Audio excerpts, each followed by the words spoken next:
বিরতির পর আবারও স্বাগত সংবাদে। অর্থনৈতিক সংকট কাটিয়ে স্বসহায়ক দলের সহযোগিতায় কিভাবে নিজেরা প্রতিষ্ঠিত হলেন বা প্রতিষ্ঠিত হচ্ছেন তার দৃষ্টান্ত হলো মঞ্জুরি সাহা। বাড়ি উদয়পুর মহকুমার কুঞ্জবন গ্রাম পঞ্চায়েত এলাকার উত্তর পাড়ায়।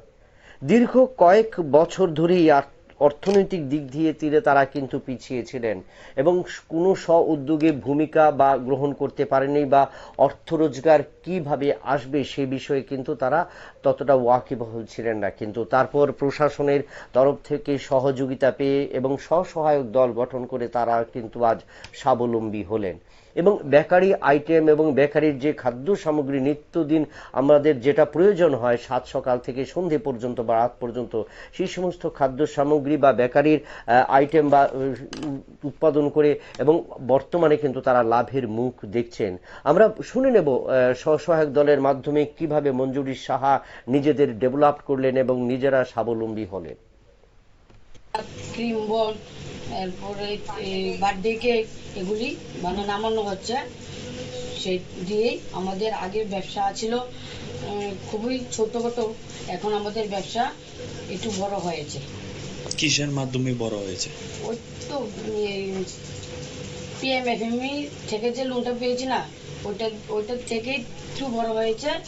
আর আমাদের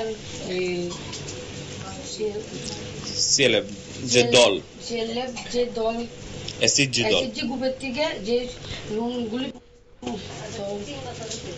3-3.5 বছর হবে। আপনারা কয়জন মিলে কাজ করছেন? আমাদের দলে 10 জন আছে। আপনারা 10 জনই কি বেকারির কাজ করেন? না, এসএসজি গ্রুপে 4 জন আছে। 4 জন আপনারা কাজ করেন। কেমন আয় হয়?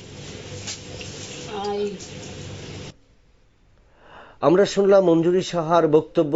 প্রধানমন্ত্রী গ্রামীণ স্বরোজগার যোজনা এবং যে যোজনার মধ্য দিয়ে সেলফ হেল্প গ্রুপ যারা রয়েছে রাজ্যের প্রতিটি জেলা এবং মহকুমাতে, সেখানে কিন্তু প্রত্যেকেই মেয়েরা ছেলেরা প্রত্যেকে কিন্তু স্বাবলম্বী হচ্ছেন। তার এই দৃষ্টান্ত কিন্তু উদয়পুরে জুড়ে নয় এবং তাকে দেখে বা তাদেরকে অনুপ্রেরণা কিন্তু আগামী দিনে রাজ্যের অনেক অংশের প্রমিলা বাহিনী বা মেয়েরা গ্রহণ করবে বা উদ্যোগী হবে, সেটা কিন্তু নির্দ্বিধায় বলা যায়। নিয়ে নিচ্ছি একটা ছোট্ট বিজ্ঞাপন বিরতির, সঙ্গে থাকুন।